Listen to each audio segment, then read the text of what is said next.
السلام عليكم ورحمة الله تعالى وبركاته. معكم يوسف أستاذ مادة الفرنسية بالسلك الثانوي مدينة الدار البيضاء 0708 24 27 02 24 29 leçon numéro 5 version française. Dans cette leçon, nous allons boucler notre conte philosophique Candide ou l'optimisme de Voltaire en donnant le résumé des 10 derniers chapitres, c'est-à-dire du chapitre 21 au chapitre 30. Dans le chapitre 21, Candide et Martin aperçoivent les côtes de la France. Le manichéen Martin dévoile à Candide le mauvais comportement des Français, leurs occupations, notamment ses malheurs vécus en France. Candide ne voulait pas voir la France, mais c'était un passage obligatoire vers Venise pour rencontrer sa belle Cunégonde. Ils discutent à la fin de ce chapitre en dévalorisant le caractère humain en général et ils arrivent à Bordeaux. Chapitre 22. Candide vend à Bordeaux quelques cailloux de l'Eldorado. Il se sépare de son mouton pris par l'Académie des sciences. Il voyage par la suite pour Paris où il est attaqué d'une maladie légère qui va se développer et un conflit va se déclencher concernant le billet de l'enterrement de Candide. Un procès verbal est fait pour ce scandale créé par Martin.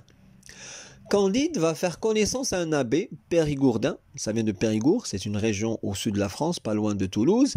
Il leur propose de voir une tragédie dans laquelle une actrice, que Candide voulait saluer à la fin, jouait le rôle d'une reine.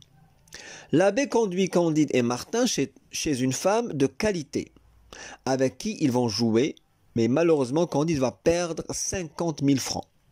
Il soupe à la parisienne avec un savant que Candide a apprécié beaucoup son discours sur les tragédies et le compare à son maître Pangloss.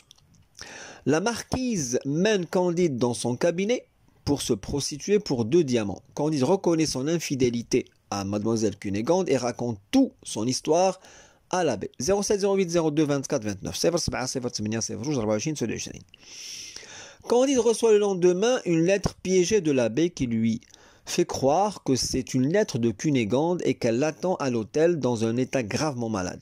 Une fois arrivé, une petite troupe police avec l'abbé arrive et traîne les 2 étrangers Candide et Martin en prison. Candide s'en sort pour 3 petits diamants.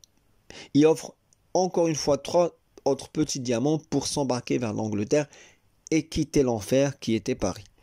Chapitre 23. Martin considère les Anglais comme les Français.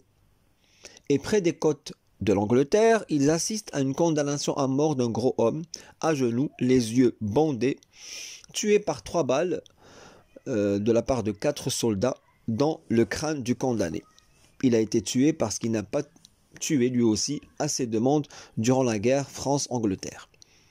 Candide est si choqué qu'il demande de le conduire rapidement vers Venise et en arrivant, il embrasse Martin et il prononce les mots de son maître Pangloss. Tout va le mieux qu'il soit possible. Chapitre 24.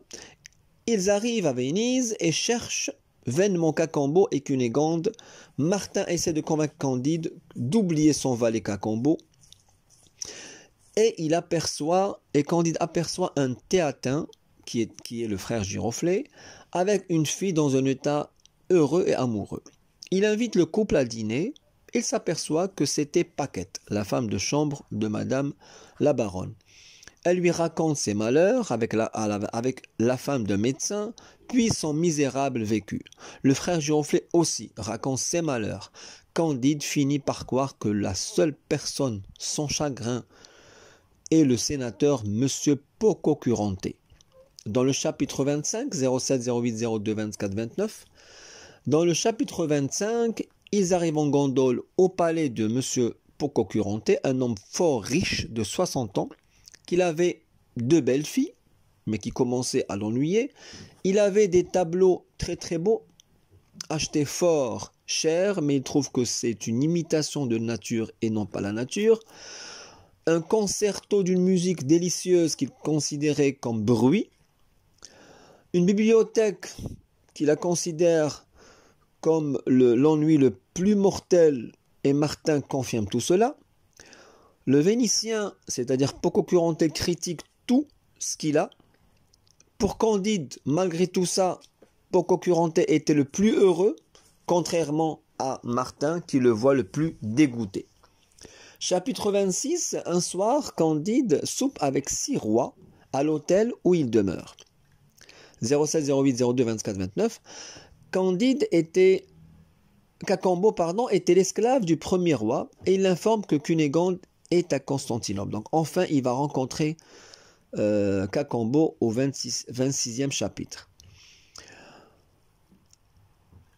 Chaque roi racontait comment a été détrôné. Le 6e avait plus d'argent. Les 6 monarques, les 6 rois, lui ont donné 20 sequins, alors que Candide lui offre un diamant de 2000 sequins. Les rois sont tous étonnés. Et ces rois-là, ils étaient à Venise que pour le festival de Venise. Candide n'était occupé que d'aller chercher Cunégonde à Constantinople. Chapitre 27. Il voyage vers Constantinople. Cacambo donne à Candide les nouvelles de Cunégonde. Elle est devenue laide. Il informe qu'il a donné 2 millions au gouverneur de Buenos Aires pour libérer Cunégonde. Et que le reste des millions, il les a perdus. C'est un pirate plutôt qui les a pris.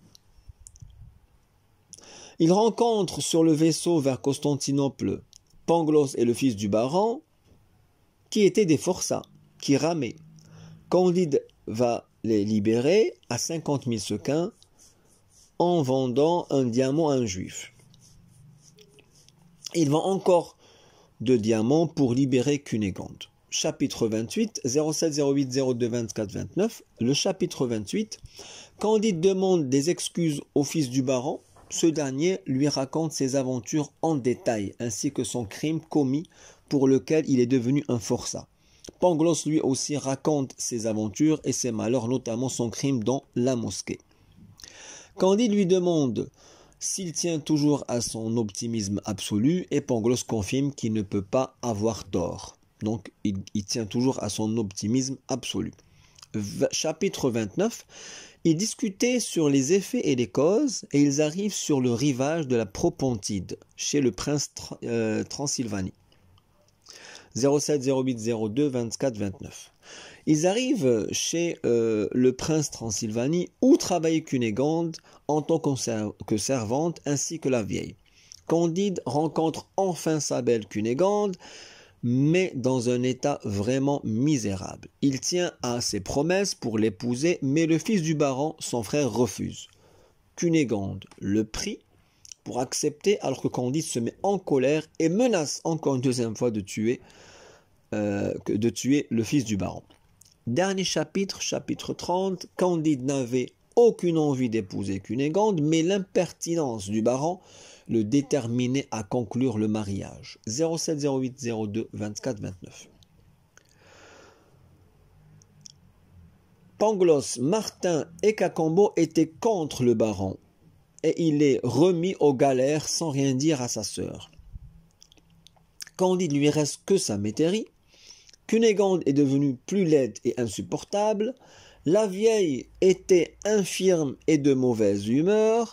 Cacambo, qui vendait les légumes à Constantinople, était excédé de travail et maudissait sa destinée. Pangloss était au désespoir car il ne trouve plus d'université. Martin, lui, voyait toujours qu'on est mal partout. Candide, Martin et Pangloss disputaient de métaphysique et de morale. La vieille se pose une question très importante. Vivre que des malheurs ou rester sans rien faire? Qui est le pire? La vieille se demande lequel est le pire. Vivre que des malheurs ou rester sans rien faire? Martin aperçoit l'arrivée de Paquette et du frère Giroflée dans un état misérable. Pangloss a consulté un derviche, un voisin, pour savoir pourquoi un aussi étrange animal que l'homme a été formé. Le derviche demande à Pangloss de se taire et lui ferme la porte au nez. 2 vizirs et un mufti ont été étranglés. Cependant, Candide, Pangloss et Martin discutent ce sujet avec un bon vieillard qui présume qu'il ne faut pas se mêler des affaires publiques et qu'il faut travailler pour éviter l'ennui, le vice et le besoin. Candide réagit sur le discours du vieillard et partage cette réaction avec Pangloss et Martin. Ils finissent tous par exercer un métier. Cunégonde pâtissière, Paquette brodée, la vieille le linge, frère Giroflée menuisier. Pangloss confirme que les événements de ce conte sont enchaînés dans le meilleur des mondes possibles et Candide boucle les aventures de cette œuvre en disant « Cela est bien, mais il faut cultiver notre jardin ». Fin de l'œuvre. Merci à tous.